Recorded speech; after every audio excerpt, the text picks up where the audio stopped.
په مزار شریف ښار کې د ښاروالۍ له لوري تر ځمکې لاندې یو معیاري سوداګریز مارکیټ جوړ او ګټې اخیستنې ته وسپارل شو. دا مارکیټ چې د 240 میلیونه افغانۍ په لګښت د 200 هټیو په درلودلو سره د 7 کلونو په موده کې پر څه باندې 3 جریبه ځمکه جوړ شوی. مسؤلین یې موخه د ښاري نظم رامنځته کول، د سړکونو له غاړې د غیر منظمې سوداګرۍ مخنیوی او د ښار د ښکلا زیاتول یادوي.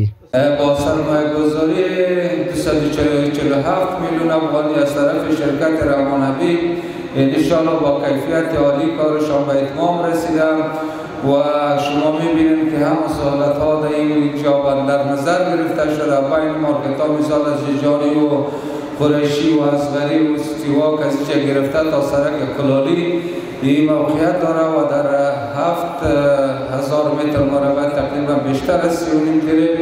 این مارکت ما رو گردیده که همه سهولت ها و شمول پارکینگ در نظر گرفته شده و به تعداد 200 دکان داره. ورته مهال به د قراردادي شرکت مسؤلین وایي دغه مارکیټ د ټولو نړیوالو معیارونو پر بنسټ جوړ کړی او په خبرې د زلزلې او نورو طبیعي پیښو پر وړاندې مقاومت لري. برای طرح و دیزاین ازی کمک کردن، کار کردن، با تمام معیارات ازی زیرزمینی مد نظر گرفته شده. در حیث پایه‌هایش موضوعات پیشبینی زلزله ها و یگپا حوادث طبیعی همه مد نظر گرفته شده. انشاءالله که یک مرکز تجارتی خیلی معیاری در سطح شهر مزار شریف.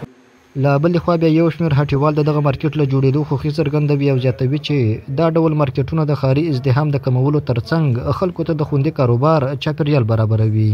دوی دغه ډول پروژې د ښاري پرمختګ په برخه کې اغیزمن ګام بولي او له چارواکو غواړي چې ورته نورې پروژې هم عملي کړي.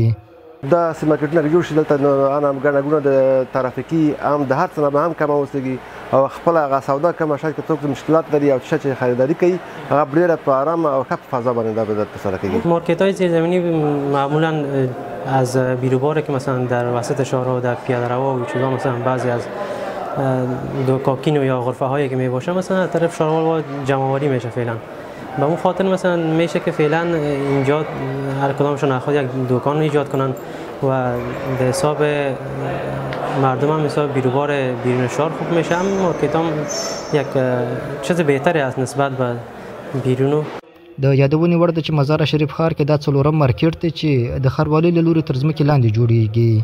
بلخ مارکیټ، سیټي واک، باختر مارکیټ او مزارمال هغه تلخونې دي چې دا مهال مزار شریف ښار کې فعال دي او ګڼ کسان پکې په کار بوخت دي. امان الله عادل، حریت رادیو، مزار شریف.